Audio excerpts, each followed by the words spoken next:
Hello, hello. We are live with Genealogy Quick Start. Thank you so much for joining.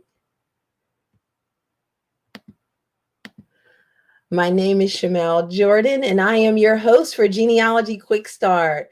We have an amazing show for you today. It started out with just a couple of good friends, and now we have a whole community of people on here. And so you guys are a true community. Hello, everyone. Please, as you join, tell us where you're from. Where are you joining from? And is this your first time, or have you been to Genealogy Quick Start before? Please let us know where you're joining from today. So like I was saying, today is going to be a great show. All the shows are great. But hey, Gary, I think I'm going to give you a first person to always respond. Thom Reed has kind of gotten ahead of you, but he can't, win the prize because he's the host. But everyone, thanks for joining. As you come in, please tell us where you're coming from and let us know. Is this your first time joining the show? Is this your first time, or have you been here before? Hello, Tiara. How are you? Love to see all of those dedicated genealogy quick starters. Jonathan's here. Bonnie's here from Long Island. Dean Henry's here. Hey, I know why Jonathan's here. I know why you're here. I'm going to make you wait till the end, though, Jonathan, to get your fix. So let's go ahead and let's talk about what we're going to do today. So today, our two quick starts are going to deal with to me, it's like my favorite time period in U.S. history. It is the Civil War era and Reconstruction. Who doesn't love Reconstruction? If you're African American and you're looking for ancestors, Reconstruction time is like amazing time for those records. So today we are going to have my buddy, Sharon Gillins is coming. And Sharon, I met at IGHR like eons ago. And we are both lovers of the same record group. And for me to let her come on and do my favorite record group, she's got to be somebody special. Sharon is going to do the Freedmen's Bureau quick start. How many of you have used the Freedmen's Bureau records before? How many of you have used them? Let us know. Which states, if you've used the Freedmen's Bureau records, which states have you researched in or are you looking for? You might find someone else on here who's also looking at those states. So Sharon's going to do the Freedmen's Bureau quick start. That'll be towards the end. And, our fan favorites, Michael and Jim, they're going to be on here and they are going to talk about Civil War era records off the battlefield. Every time you hear about the Civil War, you just think about military. Well, me, I love the military records, but I don't have any ancestry in military records. But guess what? People were living during the Civil War. There's other records out there. You didn't have to be in the military. So Jim and Michael is going to expose to you other records that are off the battlefield. So in addition to Sharon talking about the Freedmen's Bureau, we also have two other people here who are instrumental or were instrumental in the digitization effort of the Freedmen's Bureau and also the ongoing special surprise that's going on. And we'll talk about that at the end with our friend Hollis Gentry from the National Museum of African American History and Culture. Smithsonian Libraries is here to talk about what's going on with the Freedmen's Bureau there. And we also have Thom Reed. Anybody who knows anything about the Freedmen's Bureau knows that Thom Reed was just on the top of that masthead. Is that where you stand when you're like at the top of the world? Thom was there, shepherding the Freedmen's Bureau to be indexed. And so we have Thom Reed here to come and share some Freedmen's Bureau stuff with us today. So I have a question for you. Do you love newspapers? I love newspapers. Like I can't get enough of newspapers. But there's some issues with newspapers. Like there's a lot of issues with newspapers, but there are some real issues with newspapers. And I have a person here today who is really honing in on that issue and coming up with a way to solve that problem. And that is images. You know, these old newspapers have all these images in them. And how do you search images? You know, it's hard enough for the machine to recognize text. How does a machine see an image and enable you to search for it? So today we have the pleasure to have the creator of a new site or innovation at the Library of Congress, Benjamin. I got to say your whole name, Ben. Oh, sure. Benjamin, I got to remember it. Benjamin Charles Germain Lee. Did I say it right? You got it. Perfect. He's a genealogist. He has his whole full name out there. I love it. So how are you today, Ben? Oh, I'm great. Thank you so much for having me on. This is a real treat.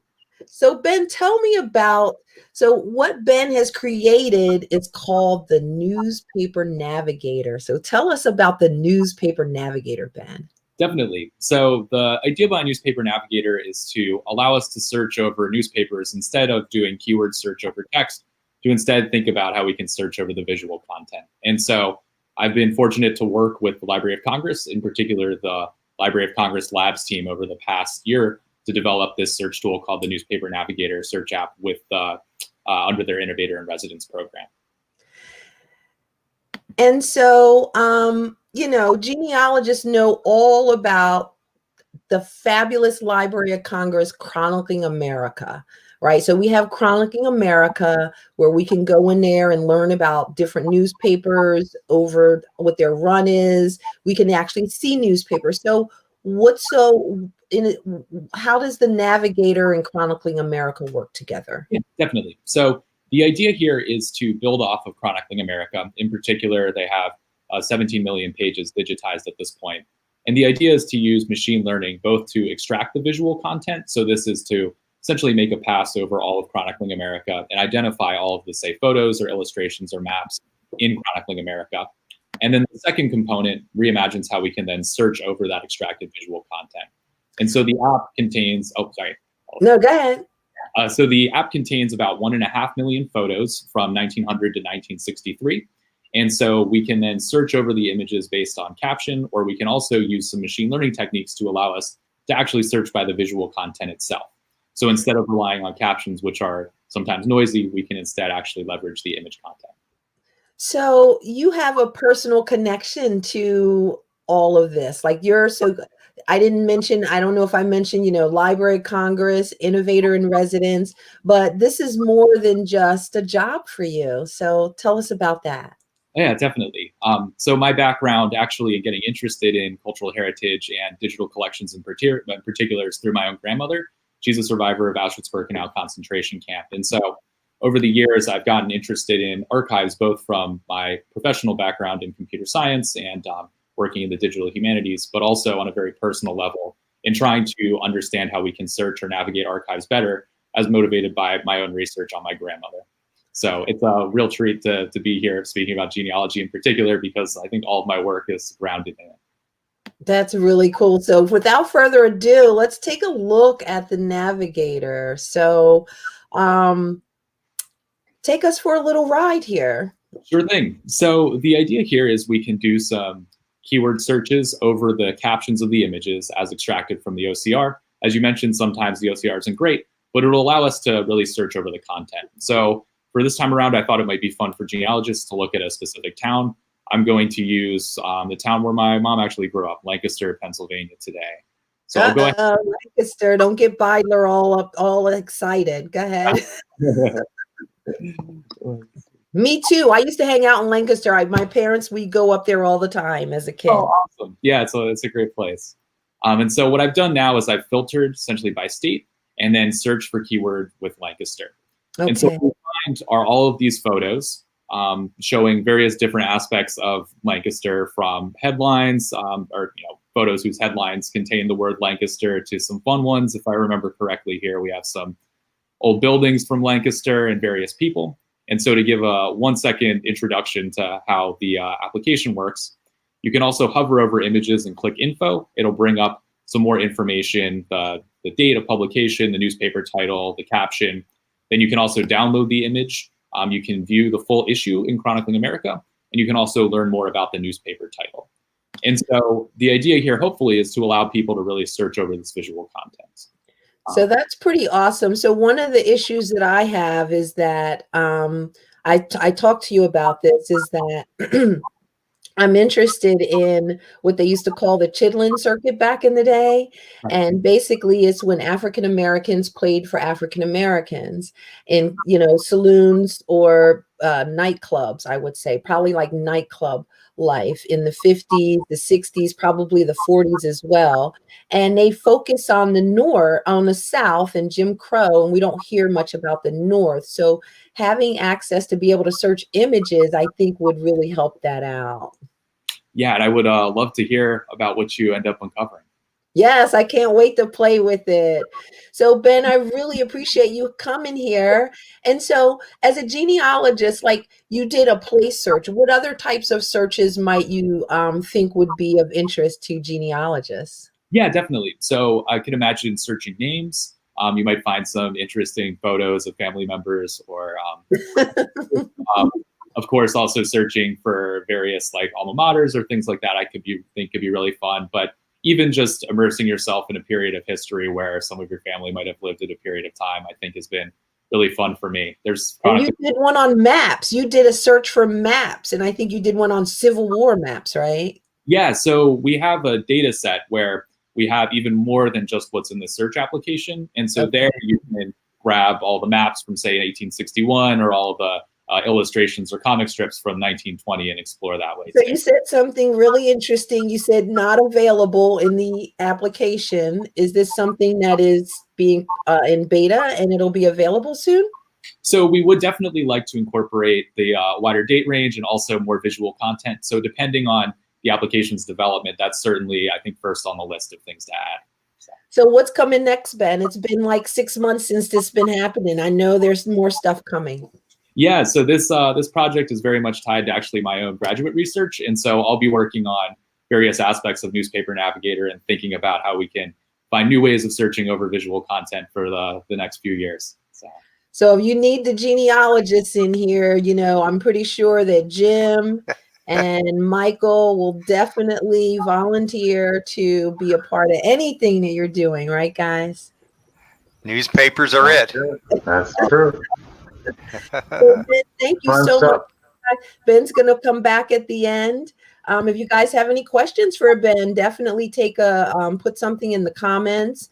Ben, could you put the link into the comments so that everyone can go play around? But pay attention to Jim and Michael. This is going to be some good Civil War stuff. Don't get lost in that stuff with the Navigator. So thank you, Ben. Don't crash it during the show. Wait till later. So guys, have you guys gotten a chance to play with the Navigator? I have not. No, this is all new to me. So I am like a sponge soaking it up. Good stuff. Good stuff. So let's go ahead and get started with, I love this quick start that you guys came up with, the Civil War era off the battlefield. You never hear that. You never hear that. So let's go ahead and get started with the quick start. And always step one is, what do you want to know? Sit down, think about it, figure it out. Then the next one is determine that location and time. You got to have that crosshairs of genealogy there. And then, Beidler, you're a little slow on the pickup. I am. It's his internet connection, or it's this, one of the two. And then you want to learn about the era. Like genealogy is history and genealogy. So I'm going to swivel and show you guys a bookshelf real quick. We'll do the bookshelf for each episode. So when it comes to the Civil War, like I really want to hear from you guys, because some people weren't very helpful with what books should be on this bookshelf today.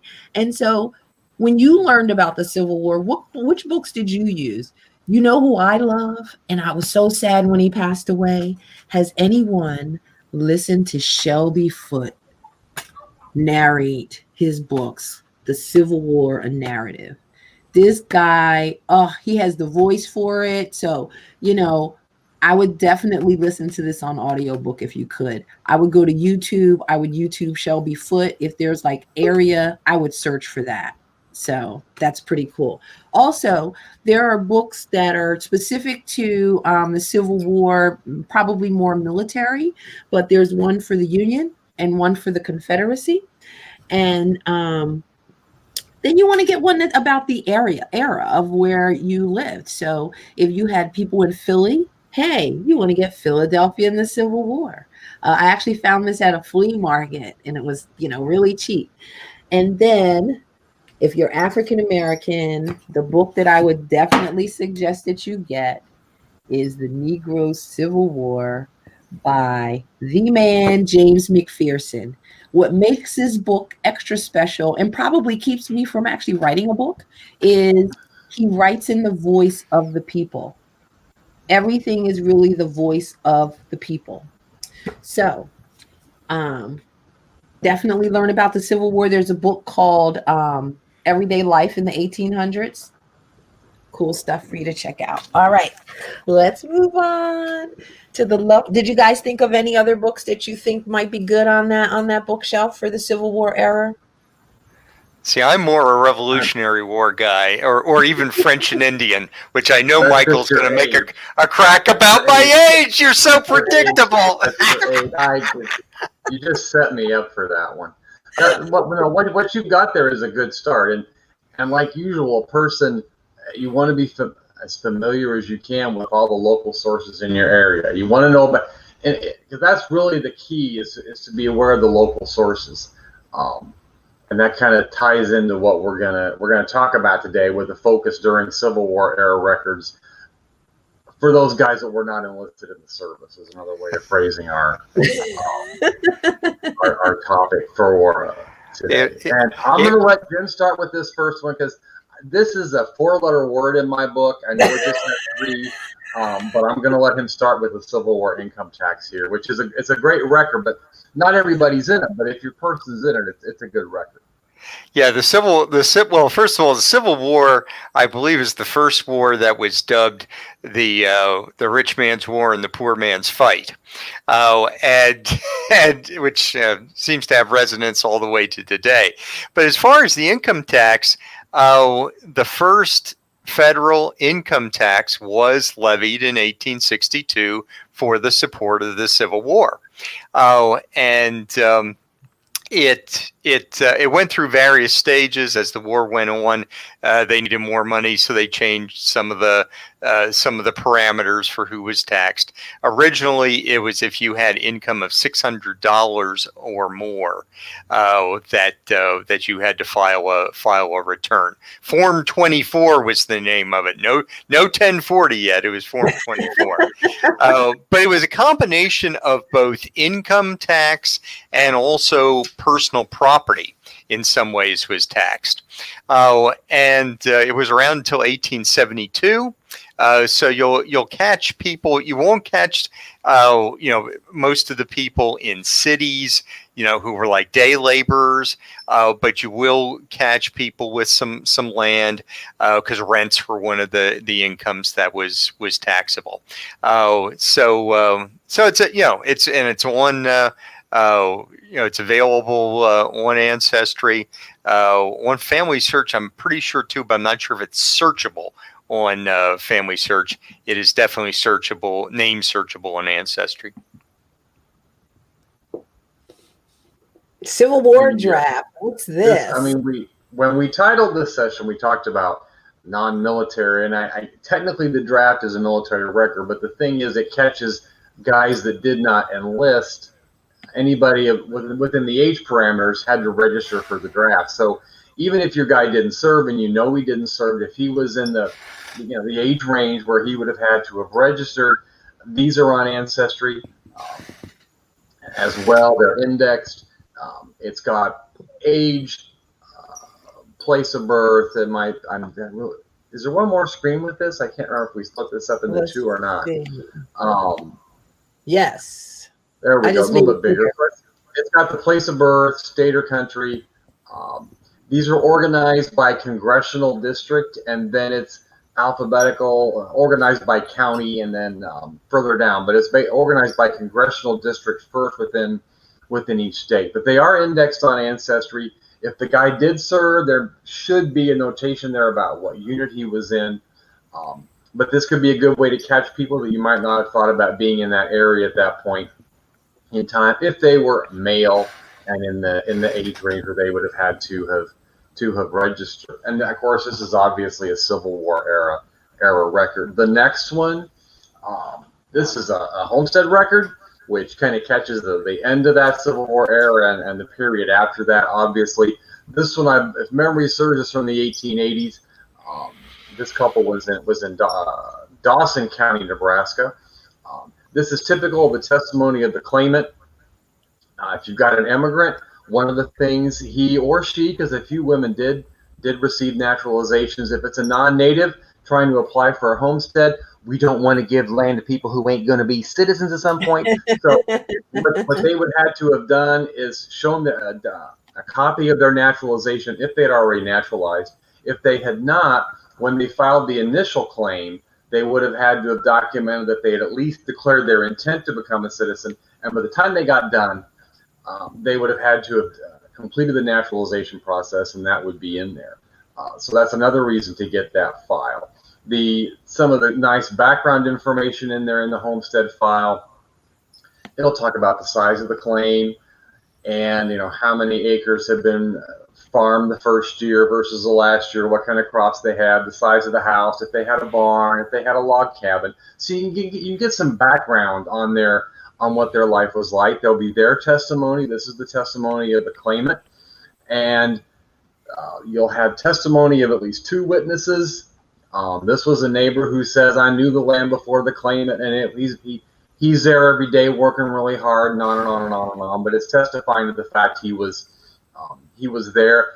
In one that's not in the illustration, the neighbor who's talking about the claim says, they ask him, how do you know about his claim? And he says, I drive by his farm every Sunday on the way to church. Now, if he'd been really good, he would have said what church he was going to, because that would have been it didn't. These are on Ancestry. They're indexed, but when we say they're indexed, they're not full name indexed. It's only indexed by the name of the claimant. And so what you might want to do, if you know there were neighbors that might have filed claims or other family members that filed claims, search for them to see if your person gave testimony in that person's homestead application. It's great. Great use of the fan club method. Yep. Yes, the fan club. You told me something really interesting about the newspapers during this time period. What's that? Well, for one thing, the number of daily newspapers doubled between 1850 and 1870.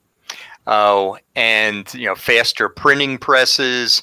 It was going beyond the old hand typing hand type that had to be put together, and the linotype machine was invented. So you have a lot more towns with a newspaper alone, because the non-dailies also doubled, and a lot of cities that previously had only been getting the news once a week, we're getting it every day. And as part and parcel of that, newspapers in colonial times, in the early Republic period, mostly dealt with international or at best national news. These became truly local newspapers with local news, because the country had grown enough that, unlike colonial times where you might think you knew everything the neighbors were doing, you couldn't possibly.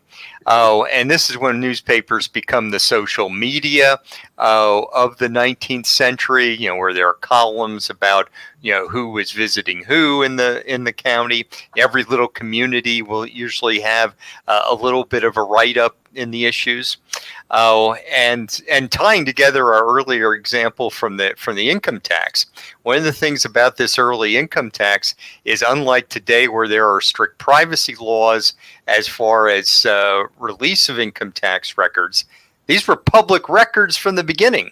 I I couldn't find the exact issue I wanted, but a long time ago when I was editor of the Journal of the Berks County Genealogical Society, saw an issue of the front page of the Berks and Schuylkill Journal that had the whole income tax transcript from Berks County from 1863. Which gold mine of all the names and their incomes. Oh my gosh! Right there in the newspaper. Yeah. That's amazing. Yeah. That's amazing. Let's take a look at your next one. And couldn't possibly be your last one. I think it might be. Yeah, this is an 1870 mortality schedule. It's a census of the dead, not to be confused with the dead that vote. But I was going to say for the individual, it definitely is the last record. Yes, it is. Except for probate. Probate comes after this. Okay. So I got you on technicality there, but in census years, this was the census of the dead. They're on Ancestry. They're on FamilySearch. Maybe some other places as well. But it's in those years ending in a 0. Obviously, it just catches those people who died the 12 months preceding the date of the census for that year, 50, 60, 70, and 80. And of course it's hit and miss. You've got, if your people were unorganized people who died in years that didn't end in 0, you won't find them. But it's worth taking a look. It can be a way to find someone you didn't know existed. This is one I just pulled at random from Massachusetts as an illustration. Cause of death, age, gender, a few details like that, place of birth, and like it's not technically a death record, but like anything, any record of death that documents death, it could contain some erroneous information. Especially because this is could be created sometime after the person died. It was not contemporary to the death record, and there's no death date on it. There is no death date. If you look, there's no date of death. It's just saying they died within the 12 months preceding the date of the census. And gives their age, so you have a rough birth year. Yeah, it's like you say, it's a narrow window for each of those 10 years. Nice, but if you get it, it's great. It is really nice. So, someone recommended another book, Apostles of Disunion by Charles Drew, a short book, less than 100 pages. Thank you, Michelle Marie. So, was that the last record? I think it was. Yeah. So I asked folks, what are we missing? So so Thom said U.S. Internal Revenue. Those IRS lists that Jim was talking about, they are on FamilySearch. They're not indexed, so you'd have to browse them, I'm assuming by year and then geographically after that. So you'd have to know where they lived, at least the county. Would probably be sufficient in rural areas because not everyone. Beidler has all these rich ancestors that had to be taxed. A lot of us don't have all these people, but usually in a rural area, having scanned them manually, there's not that many people. You can't go through them, but you'd have to know the name of the county. So Jim, I wanted to ask you with the when it comes to newspaper research, we have these two big giants. We have Genealogy Bank and we have newspapers.com. When it comes to researching papers for the Civil War era, would you say one is better than the other? Or Michael, you can answer either. I would not necessarily, newspapers, it's locality specific, and yes, time and place, which ones have, because a lot of times they have short runs. Yeah. But I'd also point out two other things. Newspaper Archive, they're another subscription service. They're part of a Find My Past subscription, so you can get them in that way. And then there are a number of databases just of Civil War newspapers, like Penn State has one, Rowan University has one. Okay, I got the newspaper guy going. Why'd I do that? Oh my God. the thing with newspapers is, as Jim mentioned, it's really what fee-based or free site has the papers in the location that you need. And for one person, it may be one site that's the one to use. For somebody else, it may be something else. That's why it's crucial for you to be aware, using Library of Congress and other sites, what papers were published in the location in the time period where your dead people lived there, making certain to kind of broaden the scope, to include the whole county, the county to the different directions, to get those small papers that could give you some information. But it really goes back to what papers were there in the time period and where those images can be accessed today. Absolutely. Communicating with local people that are also researching the area is another really good way to get at that information. Very true. Why did I get you guys started with newspapers? That's another topic we could do forever. We're done. Guys, that was great. You guys are amazing. You give such fantastic information. Everyone liked that. They said thank you. Lots of great stuff. Let's see. Jonathan says there's lots of stuff during that time period, like State's Department, Customs Service, federal records, right. I want to hang out in the Treasury records. All right. So enough about me and what I want in my genealogy life. Let's move on. Let's bring on our next guest, our special guest for the day, my buddy Sharon. Hello, Hi. Sharon. Hi, Shamele. Hi, guys. Thank you for having me. All right, let me so nice to be here. Let me temporarily get rid of you guys. Thank you, guys. That was awesome. Oh, hold on. Let me just recap. I didn't recap. I always forget to recap because that's important. What you guys just did. The quick start is important. The quick start is real, you guys. So what Michael and Jim just shared was the Civil War era off the battlefield. So if you're researching during that era, you want to first figure out what you want to know. Then you want to narrow in on a location and a time. Then you want to learn about the Civil War era. There's tons and tons and tons of books out there, YouTube videos. And then they gave you a decent amount of Civil War era records that you can look at. And in the chat, we got some more on there that you can look at. There's tons of them. You don't have to have a person in the military to get a benefit during the Civil War. So thank you, guys. Let's move on to our next quick start with my buddy. So, hi, Shamele. Why is Jim still here? Jim, you want to stay? I know. So how are you, my friend? I'm doing very well, thank you. It's nice and cool today. We're having a fall-like day. Oh, good for you. Good for you. So what we want to do today, I think we're having fall too, but more fall than you, I'm sure. Yes, much more. Yeah, but you guys are getting a reprieve. I'm glad to hear it's not 90 degrees in Galveston. Well, we'll take the 90 over the storm. So the storm passed over us and it's headed your way. So thank you, Sharon. So let's go ahead and talk about something that's near and dear to both of our hearts. Yeah. I would say that if you are not researching the Freedmen's Bureau and you have ancestors who lived in the South or in this area, you are missing out on a lot. And I want to set the mindset. Like I just thought about this today. Research a lot of times is about mindset. Would you agree? I agree with that. Because we are so used to plugging in last name, first name. And when we can't do that, it's too hard.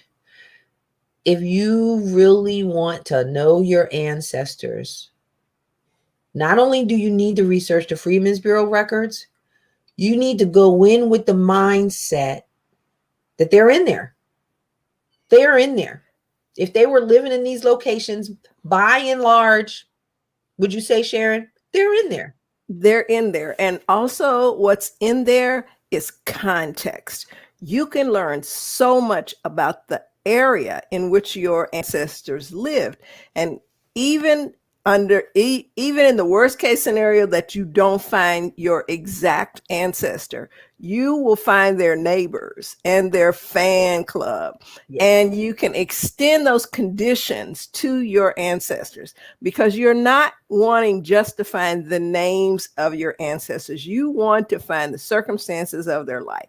How were they living? What was going on at the period of time? Because all of that luscious, delicious, rich context helps you to track down your ancestors. Yeah. So let's go ahead and get started with the quick start. All right, let's do that. So when we talked, I said Sharon was the quick start here, you know, 'cause different folks, strokes for different folks. So this is Sharon said, first thing you need to do,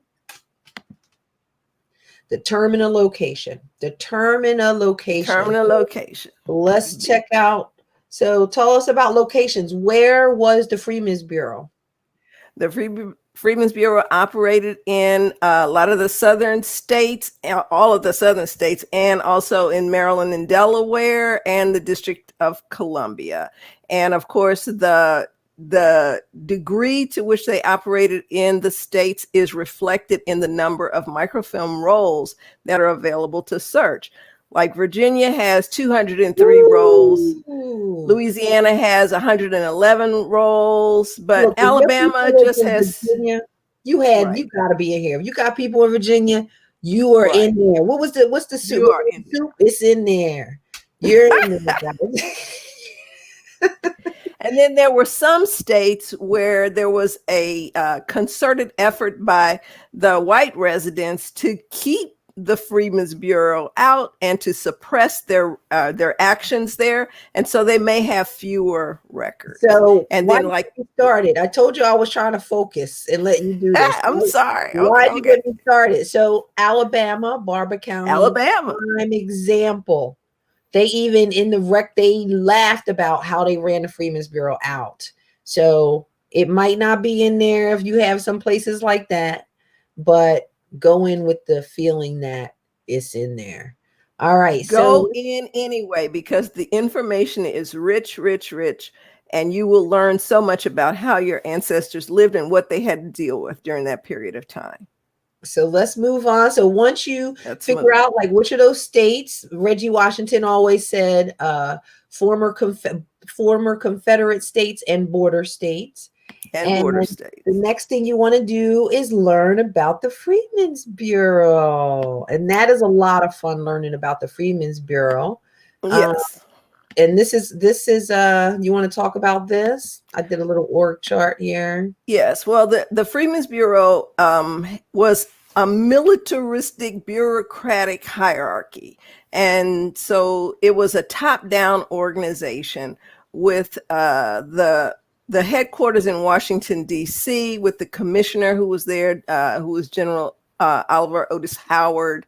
And he was a former Civil War officer. And then at the next level was the state level. Then there were administrative offices under the commissioner that had to do with land and dispersing and education.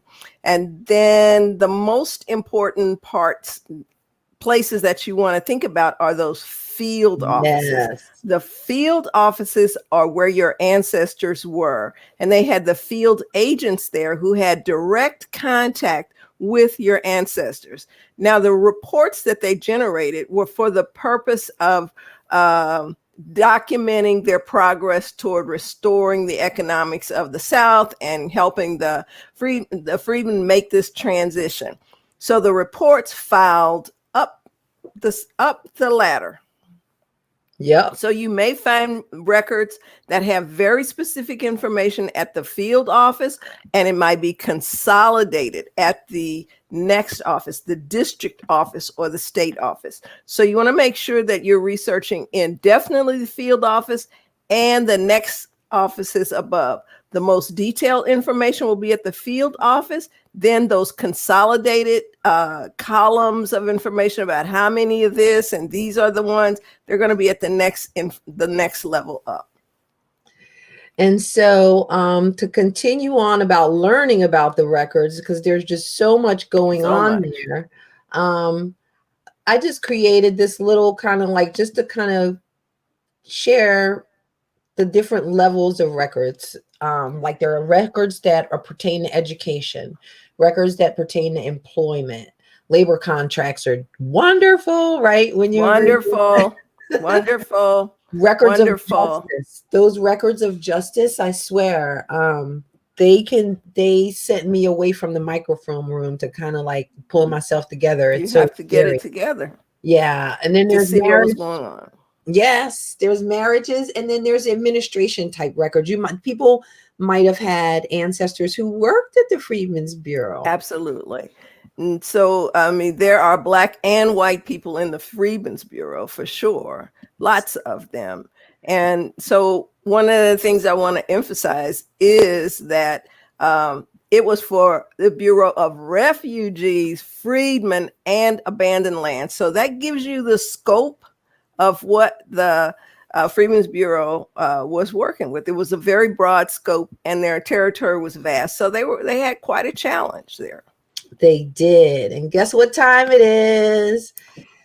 In addition to learning about the Freedmen's Bureau from all that, you need to have your books, right? You do. So let's and we're fortunate in that. Oh, you're going to swivel first. Go ahead and swivel because you have a great bookshelf there. So do you. Let's see what you have. All right. So Freedmen's Bureau bookshelf. So my heart, like the thing that I really, really, really got into. First, you want to look for Paul Simbala. This is definitely the book. Like I've read this multiple times, and I usually don't read books like that. He's written another one that's larger. And then there's one on Georgia. So you not only want to learn about the Freedmen's Bureau itself, you want to learn about, here's one on Georgia. And Sharon has some too. You had some on which states? Well, I research in Texas and Louisiana a lot. So I have this one by Barry Crouch. And definitely this one by about the Freedmen's Bureau in Louisiana. So that is a great point you make, because the Freedmen's Bureau operated differently in every state. And so in learning about the Freedmen's Bureau, you have to learn about the Freedmen's Bureau as it operated in your state of research. And then I have this one about, this was in Tennessee. Freedom and Work. And I just got this one in the mail yesterday, and I'm so excited to get to it. Yeah, new book. Freed Women, the Freedmen's Bureau, Race, Gender, and Public Policy in the Age of Emancipation. Now, just the title alone got me in that, so I ordered it as soon as I saw it, and then I thought, oh my God, I hope it comes before the quick start, so it did. So one other thing, we talk mostly about the Freedmen's Bureau, but what time period it is? It's Reconstruction. The Reconstruction man himself is Eric Foner. So you want to make sure, and he has one called The Short History of the Freedmen's Bureau as well. Tim Pinnock, Mr. Bookman, Mr. Bookman said that's the book, The Short History. If you don't have time to read books, first of all, I increased how fast I read by listening to this guy named Jim Quick. Look him up, Limitless. You can double your speeding and comprehension. Ooh. I did it in 2 minutes, I swear to God. So definitely take a look at books in your area and for the time period. All right, that's the bookshelf. Let's move on. Time and place. Time and place. So let's move on to talk about other ways. Let's see. So you then want to learn about, after you learn about the Freedmen's Bureau, you want to learn about the record. So talk to us, Sharon. You have to learn about the records, and the key to the records is the descriptive pamphlet. And the descriptive pamphlet has literally a description of every type of content that's included on every roll of film. And we thank Reggie Washington dearly for that. Oh my gosh, he did a great job. He did a great job of that. And so the descriptive pamphlet is your key to locating the information that you want to locate. And what you're seeing on the screen is my actual hardbound volume of that the National Archives used to give out. That was before PDFs came into existence. So you can tell by the condition of this, and it's still pristine, that I have kept good care of this. However, I have one that's really raggedy because I've used it. So in there is a description of every roll, every roll of film in your state of research. So one of the things you want to do is download the descriptive pamphlet and start studying. So if you're looking for applications or for rations, look for the word rations. Yeah. And so I want to let everyone know that this show, you will have access to something new called show notes. And so we'll have links to where the descriptive pamphlets and everything that we talked about today. That's good, because they're in multiple places. I want you guys to put into the comments where you are researching the Freedmen's Bureau. Of course, Gary is always first. He's doing Alabama and North Carolina. All right. So what is this that you have going on here, Sharon? So this is a page in the back, the descriptive pamphlet from the descriptive pamphlet. And then at the bottom, you see a corresponding page from FamilySearch.org. Okay. So FamilySearch has digitized these and made them available online. And you can see that there's a direct correlation between what's in the descriptive pamphlet and what's provided for you at FamilySearch in their notes, in their digital notes. And that's how you access them. And you can actually pull them up at FamilySearch and see the records. So that happened to be a page about application of rations. And I was able to go into FamilySearch and access that roll of microfilm that had been digitized and find a record that was related to my ancestors. Nice. Was it worth it for me to go through it? Yes, it was worth it for me to go through it page by page to find this. Because I found the application and I found this, the testimony itself was very compelling. I found fan club members that I didn't know anything about. I confirmed the composition of the family. It was fantastic. So let's take a look at that close-up of the family. Shamele, I think that's the next slide. Yes, this is a close-up. Okay, so this is the close-up that shows who was in this household. And it tells exactly what they were, what was their cause for destitution. My ancestor is Louis Lockley. I didn't know anything about Genevieve Pellerin or Billy Wells. I don't know who those people are, but they're in the fan club and they're on my to research list. Okay. So the first person is old and has no support. My ancestor has a failure in the crop. So now that's enormously informative for me because his crop failed and his family was affected by that. They were in a state of destitution. His children are there. His 4 children are there. So that confirmed those 4 children that I knew about. And the last person, who is Billy Wells, was also very old and no support. So we've got 2 older people living in a household with a family unit. There is probably a familial connection there. So that is what I love about these records. Like, you cannot look at these records and not feel the time period and feel what they're going through, especially when you see stuff like this. So so learning the records means getting those descriptive pamphlets, understanding where things are available. And so there's another way to learn about the Freedmen's Bureau records. You want to talk about this? Well, yes, you have to really narrow down where you're searching, because the Freedmen's Bureau went into the states and then they established field offices. And this great site is called Mapping the Freedmen's Bureau, and it's by Angela Walton-Raji and Angela.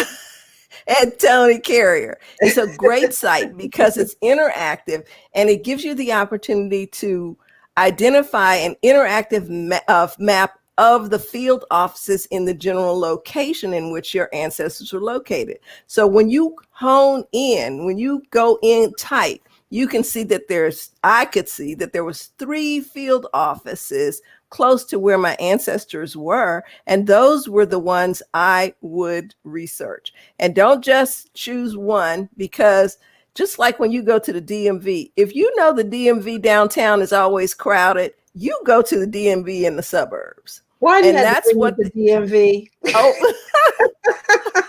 My God. Stay away from the okay, DMV. forget that.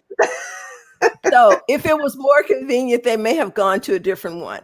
But here is the good part about mapping the Freedmen's Bureau. Once you identify the field office, it tells you the exact roll of film in which the field office records are located. That's fantastic.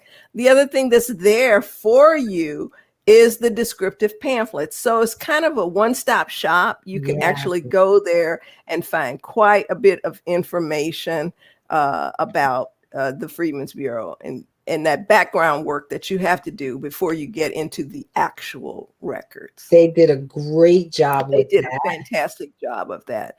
So the Freedmen's Bureau records are available in different places. Oh, they're available. So lucky. They're available at FamilySearch, but they're also available at Internet Archives. And there's just a little bit of a different user interface, and they're also available at the Smithsonian. And the Smithsonian has this awesome interface. So it's up to you to determine where you're most comfortable in searching for them. These are some of the resources. Because you know how search them all. You search for someone and for, like, say, just the census, and they show up in Ancestry, but they might not show up in FamilySearch. So search them all. It's so delicious. And sometimes the quality of the digitization is different at different ones. You may not be able to read it in one place, and then it's perfectly clear at another place. That is true. That is true. So after you learn about the records, Sharon insisted that we create a research plan. And so this is just an example. I used Excel because I love Excel because everything's all neat and tidy. And I just looked at the descriptive pamphlets and I just said, my ancestors were, this is where they were living. I got the Florida field office, and I looked through all the roles to say, these are the ones that I think my ancestors may be in. This is what I'm starting with. And so then I, set off to the National Archives. This is before it was digitized. Absolutely. Before you go, you want to bring your peeps with you. You got to line up all your peeps, because you can't just think about your ancestor and the children. You have to think about the fan club or the cluster. And so this is my list of my peeps, so I could keep track of them. And then I was at the archives, and what happened? I found something, and I was excited. And so I put the notes down here. Where I didn't find stuff, you always have to put in that negative research when I found stuff. And I knew that I still have those to go, because I don't know about you. I don't have my dream life yet where I could just research 100% of the time. And so I can always go back and know where I left off. So that was creating a research plan. And now that focus research is so important, because there are hundreds of thousands of records. You can't go in there I'm just going to cruise around. You need to do some focused research. Or you'll be sadly disappointed, and we don't want you'll be lost. You'll be discouraged is what happens. So Sharon has some examples for us, and we're going to go through those in this 6 minutes, 5 minutes. So we have a marriage record. She's getting ready to give me the hook. So here's a marriage record. And one of the things that the Freedmen's Bureau did when they went into the area is that they formalized marriages that had existed before emancipation. And this is really informative of what was going on, because look what it says, that William Henson and Eliza Stewart joined by their master to increase his stock. That is, wow. That's some rich detail for somebody. It also tells exactly when they were joined by their master to increase the stock. It gives their residence as Prince George's, Maryland. And at the time of this, they had no children. Now, right below is Nathaniel Colbert and Amelia Henson. I'm sure that they are related. Amelia and William are somehow related. They also were joined like the above by the master earlier in 1844. And they have 3 children. So in the absence of vital records for enslaved people, the records of the Freedmen's Bureau can fill in some of the holes that are left about our ancestors. Can we fill in this one hole about increasing the stock first, please? Well, that means, well, you've heard the saying, the increase when referring to enslaved people was make some more babies. Make some babies who will become slaves for life. And shut my mouth. Oh my gosh. I don't remember you showing that record before. All right. You don't? No. Yes. Let's talk about labor contracts. Labor contracts are also very informative. And I gave these so that I could show you that there are many ways to have and find information about your ancestors. This is one of my ancestors. This is an actual labor contract between one of my ancestors and a person who he signed the contract with. So first of all, that is a clue to a possible last slaveholder. That's a possible last slaveholder. But look at the conditions of his work. And how could I find this out any other way? They had to furnish themselves with their own provision, their own clothes, their own shoes and medicine.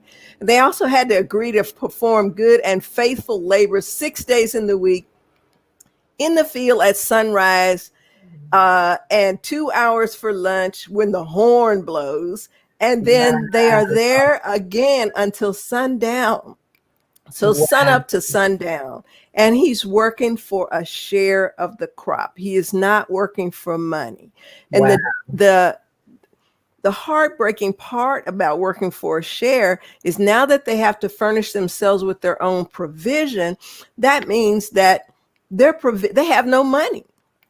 Their provision is coming from whoever they're working for. And they are definitely keeping a running tab over every piece of garment, every sock, every blanket, every bit of food that they use in the year. And they may, in fact, end up owing the contract at the end of the year. So they have worked all year for nothing.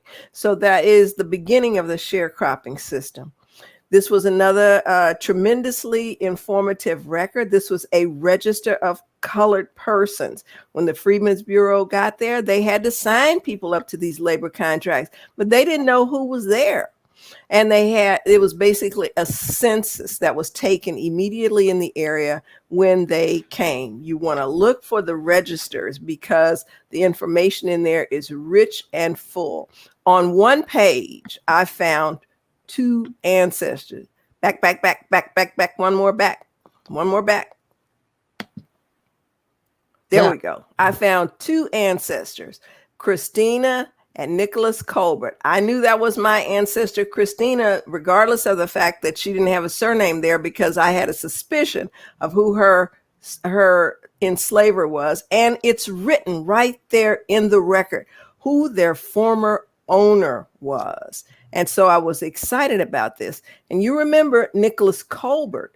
Well, his former owner is listed as someone named Philip Rolls, not Carlin. So now I'm thinking, who is Philip Rolls? I went back to Philip Rolls' probate records, and I found Nick in there. So he was, in fact, maybe he wasn't the last slaveholder, but he was one of them. And so that was enormously informative right there. One page, 2 ancestors. Amazing. Worth the dig. Worth it. Talk to us about again, the school report. A school report. And this I started looking for school reports because there was a family story. There was a legend that our ancestors had a school on the first piece of property that they owned. And this was in St. Mary Parish, Louisiana. So I went to the school reports and I found the locations of the schools in St. Mary Parish. And they're right there on the first line was Bayou Cypremont.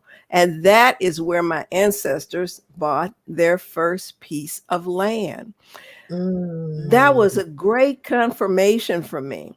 Very informative, the remainder of the record, because it tells who supported the schools. In some cases, it was the Methodists who've come down, and in some cases, it was the freedmen themselves who were supporting it. In the case of Bayou Cypremont, that was the freedmen who were supporting that record.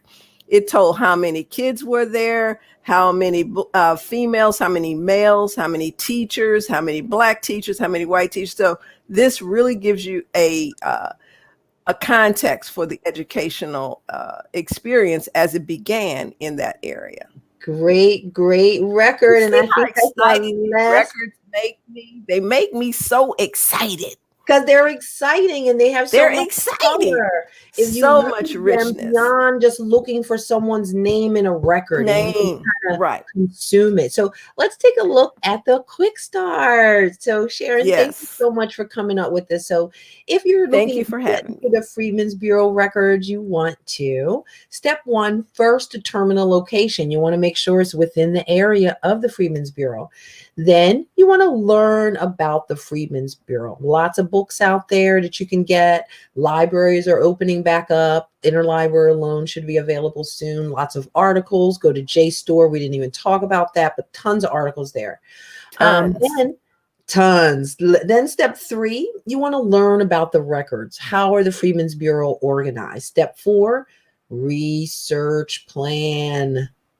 Look at the descriptive pamphlets, pull out the roles and the sections that you want to look at. And then step 5 is to go ahead and search the Freedmen's Bureau with the mindset that your people they are in there. Even if they're in Barber County, Alabama, and they ran the Freedmen's Bureau out, your people are in there. Believe it. All right. So thank you so much for that, Sharon. Thank you. Thank you for having me. Speaking about the Freedmen's Bureau, I want to bring on 2 people who are kind of like, I'm going to just say I'm calling them stewards. Like when I think Freedmen's Bureau and I need something to know what's going on, I contact Hollis Gentry. Hollis. Hi, how are you? Contact, where is he?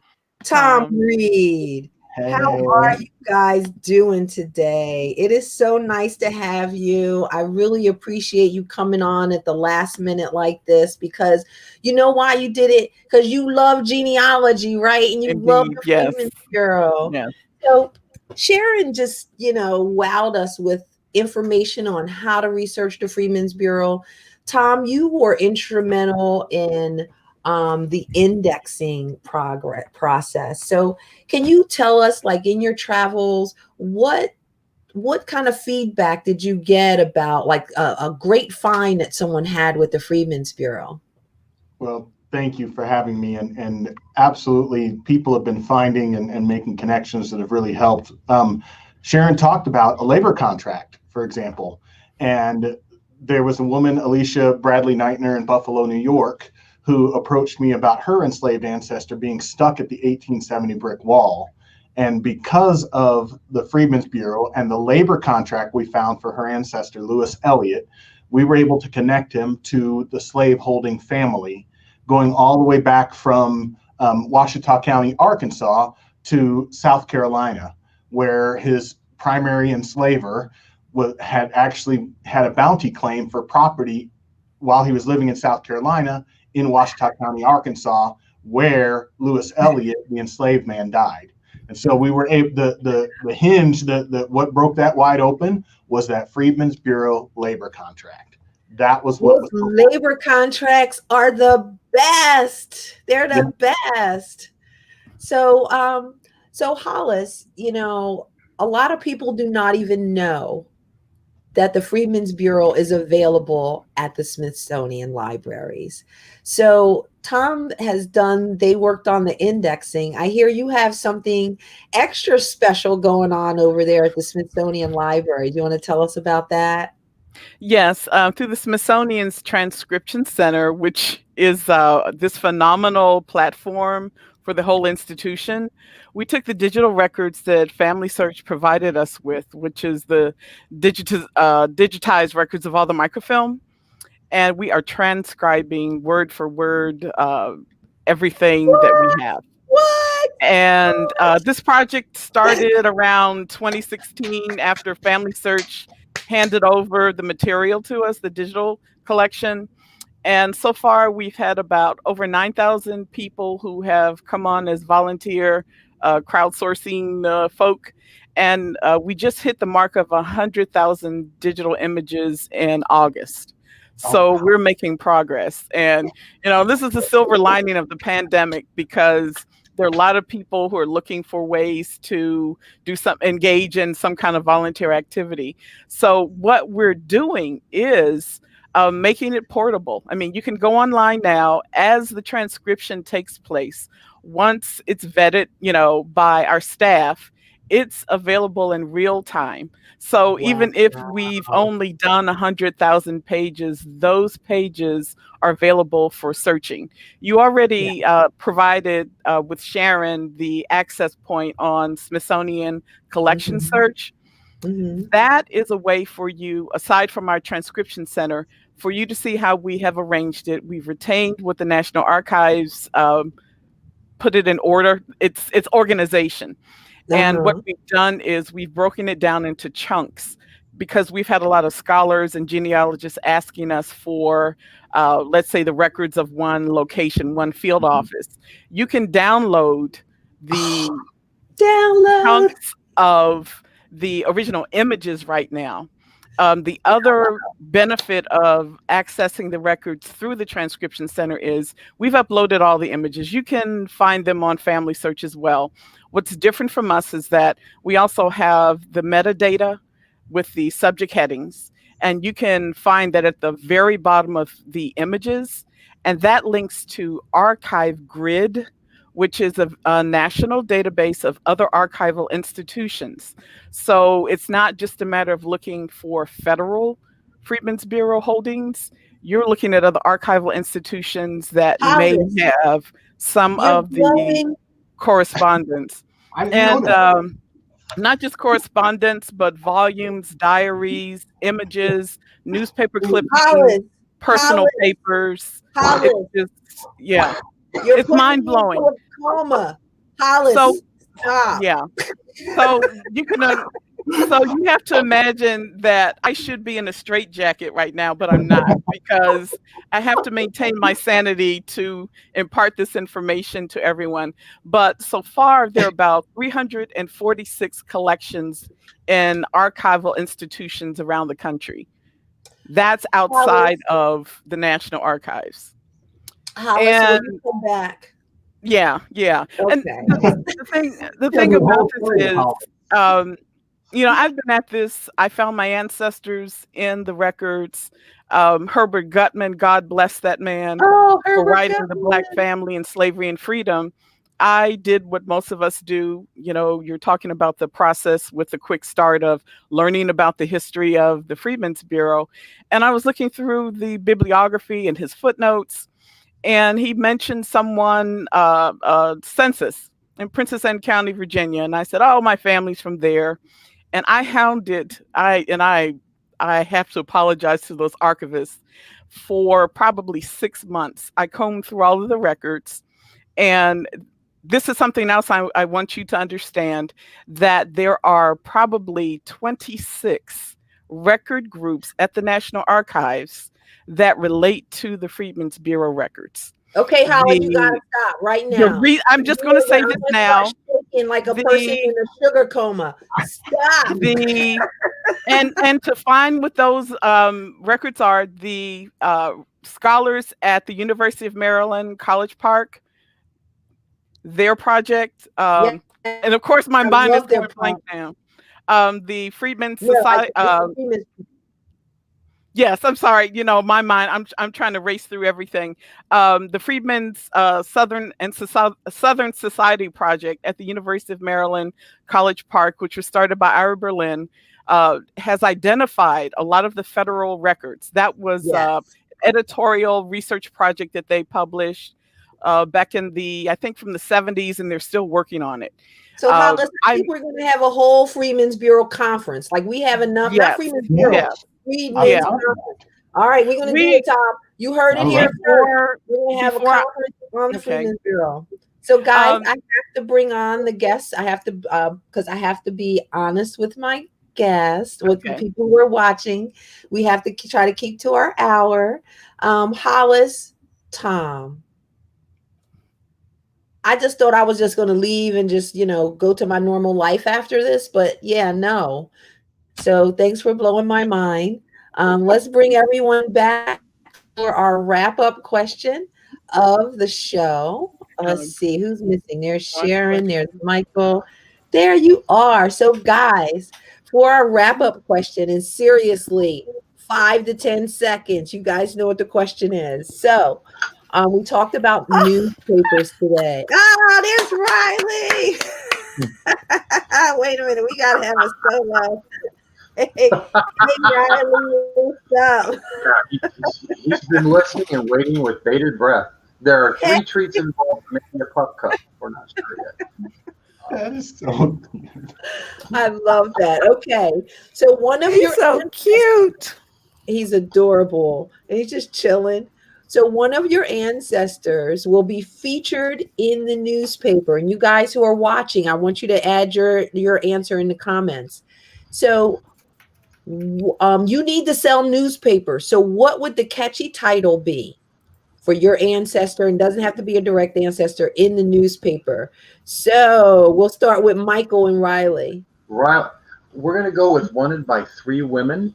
His wife, the daughter of the boarding house keeper he was seeing, and a third mystery woman with whom he had 2 children in Denver, Colorado in 1898. Jim? I'm going to go with a collateral ancestor, a Revolutionary War guy who died finally at age 89 after having gone through 3 wives, and the real headline is when his 3rd wife dies in 1871. Revolutionary War widow's pension finally ceases. Ben? I'll go with my grandmother and an article actually from the Pembroke Record in 1951 about when she came to the United States. It says, Rita Shore, DP student, arrives. Oh, that's not going to sell any papers, Ben, just so that you know. Tom? Sunflower, Mississippi woman, sweet potato pie so good, it starts to fight. My grandmother Theodora, and her sweet potato pie recipe is legendary in Mississippi. Ooh. Mine is very simple because I already wrote one. It's called Finding Rachel. So I talked about my process of finding my ancestor in the Freedmen's Bureau records, starting from oral history and being able to prove all the details of that process. So, yeah. So mine is arsonist and arsonist activism. If they don't put hydrants in your community, start burning stuff down. True story. True story. All right, guys. Everyone who's joined us, we really appreciate you being here. Riley couldn't have all that stuff on. Is this still Riley or this another? Oh, no, this is Charlie, who does not stuff her that well and is cute in his own right. So okay. So we want to thank everyone. We hope that we have helped you with some tips for researching your family between 1860 and 1870-ish. Everyone have a great day, and thank you for joining. Thank you, Shamele. Thank you. Thank you. Thank you. Thank you.